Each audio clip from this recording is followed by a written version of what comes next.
Striker Scorpion 82 is now sponsored by Warhammer Combat Cards, a card battle game featuring your favourite Citadel miniatures from the 40k universe. Build your army decks, dominate opponents in player versus player action, collect and upgrade cards to fit your strategy, improve their power and unlock unique traits. Choose from all 40k factions, take part in campaigns based on iconic 40k battles, rise to the top of the leaderboard and win glory. Free to download and play, link is in the video description below or on the channel homepage, and by using the unique link it helps support the channel. Thanks and enjoy the game.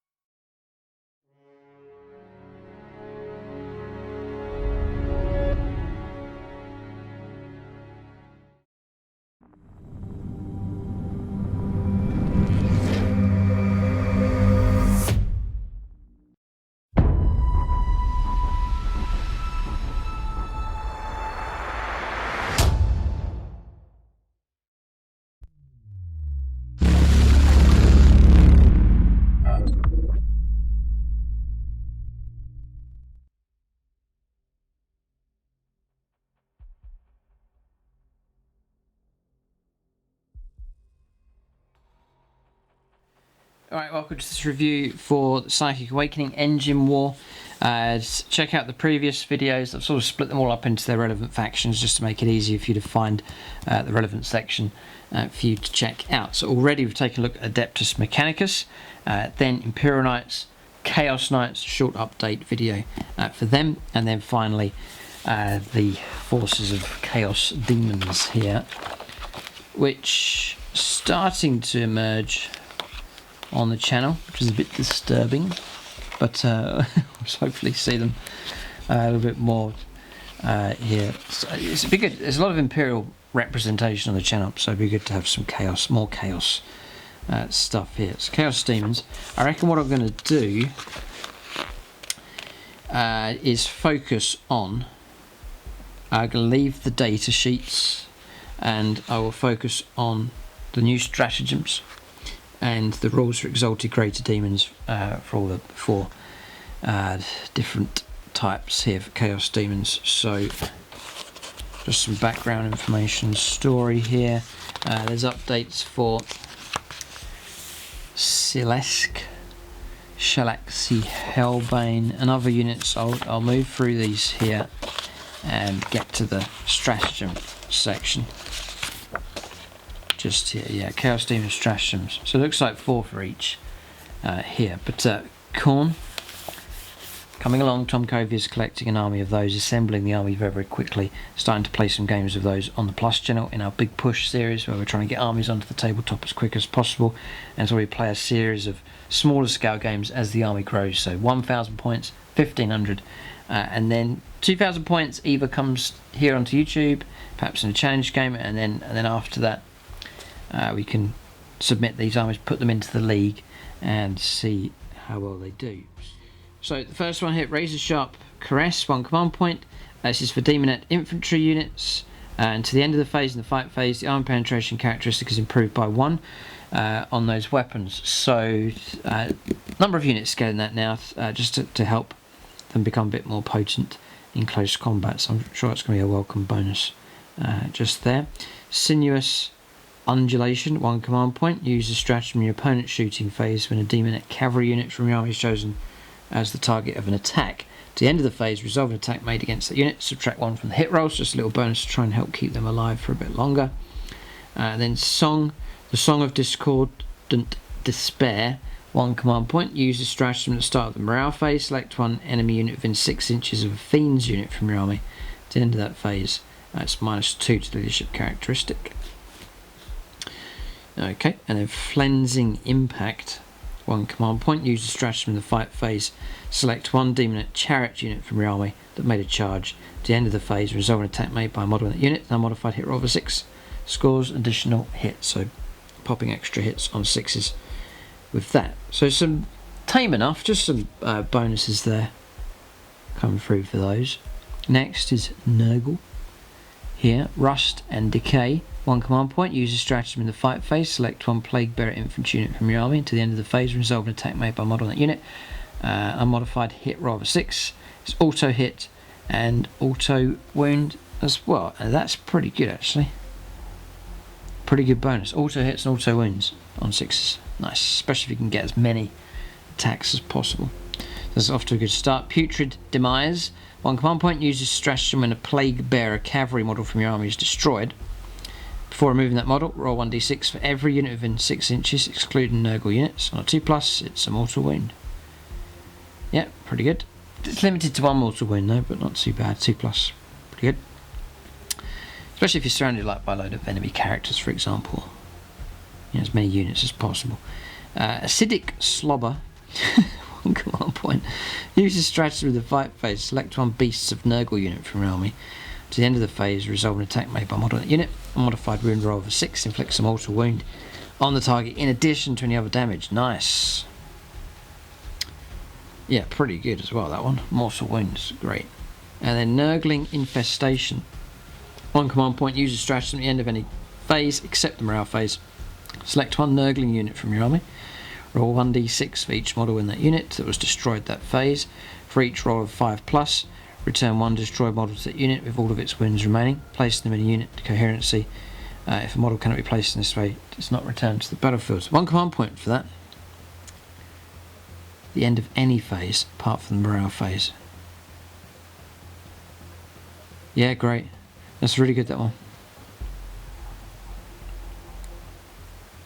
Right, so it says select 1 Nurgling unit. That unit has to survive for you to get that. It can't be wiped out and then you start rolling 5+.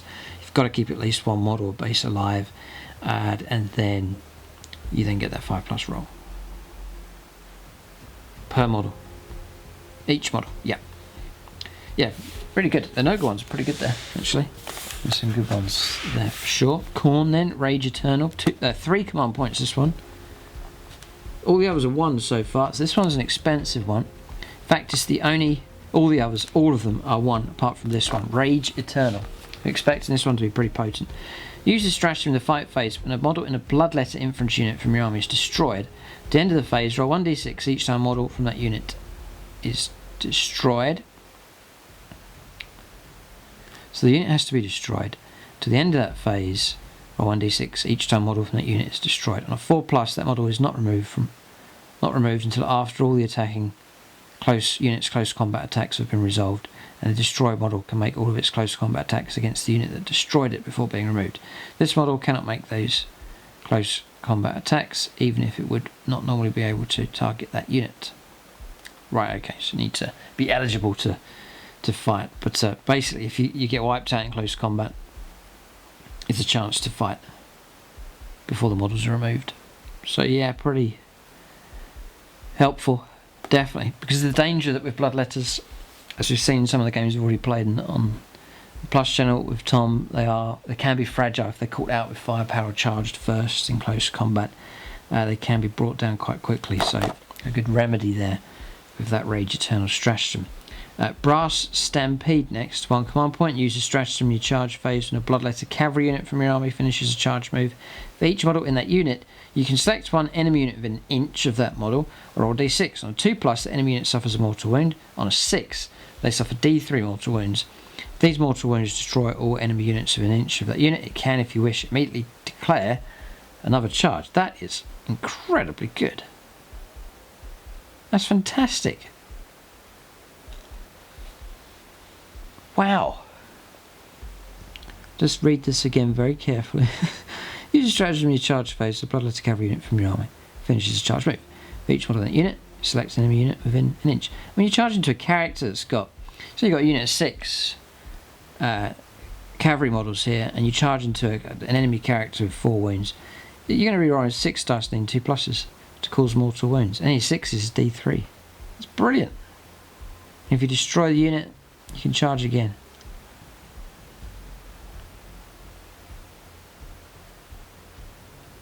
I don't think that's repeatable, like you keep destroying units. I highly doubt it, but Brass Stampede's fantastic. Always looking for golden nuggets. These 2 are really good, but this one's a bargain at 1 command point, and a massive incentive to take Bloodletter cavalry. Yep. Yeah, I think it's as good as it. Reading it right here. It's a really good one. So far, Khorne seem to be getting the better deal here. The Scent of Blood is next. 1 command point, use a stratagem in your charge phase. Select 1 Flesh Hounds unit from your army. That unit can be chosen to charge with this phase even if it advanced, so very, very useful. In addition, add 2 to the result of that charge roll if any enemy models excluding vehicles have been destroyed this turn. Just anywhere across the board. Interesting. Okay, useful, very, very helpful, that one. Bound in Brass and Bone. 1 command point, use a stratagem when a Bloodletter Chariot unit from your army is chosen as the target of an attack. At the end of the phase, resolve an attack made against that unit, halve the damage inflicted. Yeah, it's very helpful. Tom has a few of the Skull Cannon models, their chariots, I believe. So a chance to try and keep them alive to reduce the damage coming through. And again, a helpful stratagem. But pretty good here from for Khorne. I think they've fared better so far. There's one left to go to Tzeentch. First one, these are all 1 command point. Minions of Magic. Use a stratagem at the start of your psychic phase. Select 1 Horrors infantry unit from your army. The first time that unit attempts to manifest a psychic power this phase, do not roll any dice for its psychic test. Instead, assume a 9 was rolled for that psychic test. It's very, very helpful, that one.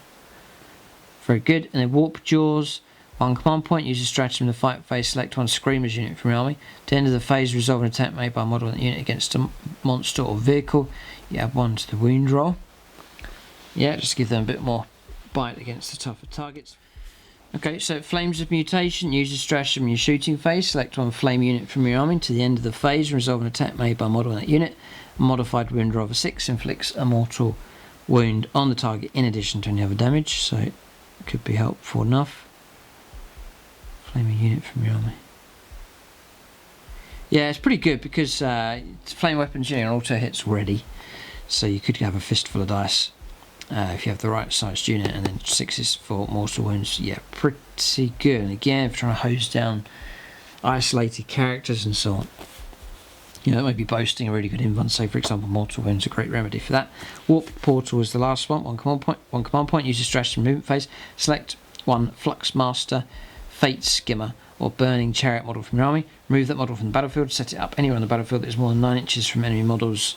This model cannot move further this phase, but I guess can charge. Yeah, I don't think there's a restriction. It can charge though with Warp Portal, just the ability to deep strike after being removed from the battlefield. So it's a removal and then redeploy. So pretty good. So yeah, it's a good one. So I think Khorne, we've got some real nice ones for sure. So as we talk about Khorne and having, you know, facing them for, I haven't played against Khorne demons for years and years, and then now Tom started to collect them, so I've been facing them quite recently in a couple of games. So I've been at the receiving end of their Bloodthirst. Let's see how well they are improved here with the Exalted Bloodthirsters rules. So a stratagem, some artifacts here. So stratagems: if your army's battleforged includes any Chaos Demons detachments, excluding auxiliary support detachments, you can use the stratagem below. So an Exalted Bloodthirst. Use a stratagem before the battle. Select one Bloodthirst model from your army that is not a named character. Until the end of the battle, that model gains the Exalted keyword, and you select one of the Exalted Bloodthirst abilities below on the table for the duration of the game. Alternatively, you can randomly determine 2. That sounds like fun. If they're all pretty good, that might be worth going for by rolling 2d6 and applying them both to this model for the duration of the battle. If a double is rolled, roll again until 2 different results are rolled. So that's excellent. So if you do roll doubles, you're just going to keep going until you get your 2 results. That's good. Sometimes there's rules that say if a duplicate's rolled, you just get the 1 power, but here you're definitely going to get 2 if you go random. So this is looking good here. So if you roll a 1, the model has a save characteristic of 2+. Immediately, excellent. 1 command point. 1 command point is fantastic. So next, number 2, Blood Blessed. Number 1 is called Hellfire Wrought Armour. Blood Blessed is next. This model Cannot lose more than 8 wounds in the same phase. Any damage inflicted after this point in the same phase has no effect. And again, that's incredibly good. Yeah. So no turn 1 shooting phase is going to bring it down if it has that power. Tasty. 2 really good ones so far. So if you roll a 1 or a 2, or roll a 1 and then a 2, it's actually a brilliant result. Arch Murderer, add 1 to the damage characteristic of all weapons this model is equipped with. That one's not bad. Slaughterborn, if in the charge phase this model makes a charge move, is charged by enemy units, or performs heroic intervention, add 1 to the strength and attacks characteristic until the end of the following fight phase. This is cumulative for the Unstoppable Ferocity ability, so that one's okay. And then Rage Unchained. This model is considered to have double the number of wounds remaining for the purpose of determining what row to use on its damage table. Yep, helpful enough because it's going to be a bullet magnet. And then Unrivaled Battle Lust. When a charge roll is made for this model, add 2 to the result. In addition, this model can perform heroic intervention if their enemy units within 6 inches instead of 3, and when doing so, it can move up to 6 instead of 3. So I'd say 3, 4, 5, and 6 are all okay, and then number 1, number 2 are excellent. So if it were me, I would probably go for the 2 and try and get the 2, because they're all not bad. There's none that you get stuck with and you think, oh, what a waste. They're all pretty helpful actually. So that's off to, again, Khorne seem to be doing well here. We'll check out the others as we go through. Yep, but that's not too bad at all here for Khorne Demons. So say you've got a Bloodthirst then. It's unnamed. You've got the ability to start customizing it. You've got some traits here that you can give it some abilities, and then there's some artifacts that are available as well. So if your army is led by a warlord with the Khorne Demon faction keywords, you can give one of the following Hellforged artifacts to an exalted Bloodthirster model from your army, instead of giving them a Hellforged artifact from another source. This is your relic here. So Grimmacht the Destroyer. Model with an Axe of Khorne only. This relic replaces the Axe of Khorne as the following profile. So +3 strength, AP -4, and D6 damage. Resolve an attack made with this weapon. Damage rolls are 1 and 2, count as 3. So, really good. In addition, the first time model this relic is destroyed, roll 1d6 on a 4+. Set that model up again at the end of the phase, as close as possible to its previous position, and more than an inch from enemy models, with D6 wounds remaining. That model loses all warlord traits, relics, and exalted abilities it had. Instead, it always has the Rage Unchained exalted ability. If the destroyed model is your warlord, that model is no longer your warlord, and your warlord counts as having been destroyed. That is fantastic. It's a buff and bonus to the actual weapon, and the ability to resurrect the model after it's slain. And that is excellent. Yep. Oh, this is tough choice. There's some really good ones. Look at this one, Blood Drinker Talisman. Roll 1d6 each time an attack made with a melee weapon by a model with this relic destroys an enemy model. The 5+ model of this relic regains a lost wound. After it has resolved all other close combat attacks that phase, a model of this relic cannot regain more than 8 lost wounds during the same turn. So that's excellent. You know, you move across the board, you take some damage on the way in, you finally make it into close combat, and then you start to recoup the wounds that you've lost as you slay models. Another fantastic artifact here. Really, really good. Rune of Brass is the last one. Enemy psychers suffer perils of the warp on any psychic test that includes any double whilst they're in 16 inches of this model. It's easy to forget that during a game. And then enemy psychers that suffer perils of the warp whilst they're within 16 inches of this model suffer 3 mortal wounds. Do not roll to determine how many mortal wounds are inflicted. So yeah, not too bad as well. Really good. So if you are a Chaos Demons player, leave your own comments, whichever of these 4 that you go for. But I reckon Khorne players are going to should be happy with this. This isn't too bad at all. I think this is pretty good. The stratagems, the abilities, the relics are fantastic. So very, very good so far. So Exalted Lords of Change. So again, you pick one or you randomise 2. So first one, Mastery of Magic. This model knows one additional psychic power from the Tzeentch discipline and can attempt to manifest an additional psychic power in each of his psychic phases. That's excellent. You know an extra one and can manifest an extra. Off to a good start. Spell Thief. When this model successfully denies a psychic power, the psychic unit that attempted to manifest that power loses it and cannot attempt to manifest it again this battle. That's very good. Another really good one. Next, Lord of Flux. When an enemy unit suffers mortal wounds as a result of a psychic power manifested by this model, that enemy unit suffers one additional mortal wound. For example, if this model manifested Smite, the nearest result enemy unit would suffer D3 plus 1 mortal wounds. So a bonus there for the mortal wounds coming through, which again is okay. Nexus of Fate. If this model was on the battlefield at the start of your turn, roll 1d6. On a 1 or a 6, you immediately gain 1 command point. Great. Yeah, quite a high chance doing that. Sort of third of a chance each turn, so you should harvest a few in a game. Aura of Mutability. When this model would lose a wound as a result of an attack, roll 1d6. On a 6, the wound is not lost. On a 6 plus, feel no pain. After a unit has finished resolving all of its attacks against this model, this unit regains 1 lost wound for each wound it negated because of this ability. Yep. Brilliant. Very good. Architect of Deception. When resolving an attack made by a ranged weapon against this model, subtract 1 from the hit roll. So again, not too bad at all. So, 3 relics here, artifacts of change. The Warp Fire Blade, model with a Baleful Sword. You replace the Baleful Sword and you get +2 strength, AP -3 and D6 damage. When resolving an attack made with this weapon, unmodified wound roll of 6 inflicts D3 mortal wounds on the target in addition to the normal damage. So D3 plus D6 damage from 1 successful hit. That's pretty good. So it sounds very good. Soul Eater Stave. Roll 1d6 when a psychic power is manifested by a model of this relic. Destroys an enemy model on a 4+. The model of this relic immediately regains a lost wound. The model cannot regain more than 9 lost wounds during the same turn as a result of this relic. So ability to regain wounds. These regain wounds abilities helpful enough. Planning against Tom, his army is moving across the table. You get shot at, taking damage. Anything that could try and reverse that a little bit. Start restoring wounds is going to be very useful.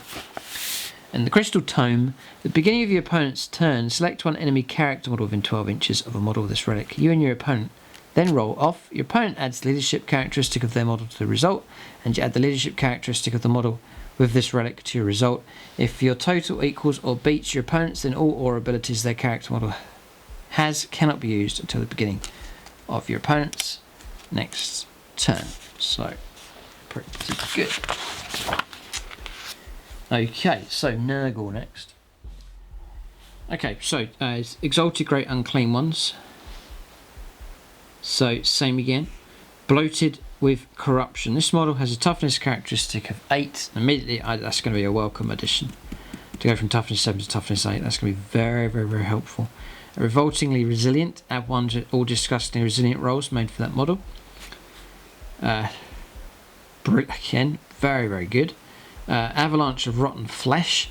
When a charge roll is made for this model, add 1 to result. In addition, this model's crushing bulk ability inflicts D3 mortal wounds on a 2+ instead of 1 mortal wound on a 4+. Again, very good. Living Plagues. When resolving an attack made with a melee weapon by this model, a successful hit roll scores 1 additional hit. If the attack's strength characteristic is at least twice the target's toughness. So yeah, helpful enough. And then Gift of Bountiful Vomit. in each of your shooting phases, you can select one enemy unit that is visible to the model and roll 1d6 for each model in that unit that is within 12 inches of this model to a maximum of 7 dice. For each 3+, it's a mortal wound. Ouch! Powerful vomit here from the Great Unclean One. And then Hideous Visage. Subtract 1 from the leadership characteristic of enemy units whilst within 12 of any model's this ability from your army.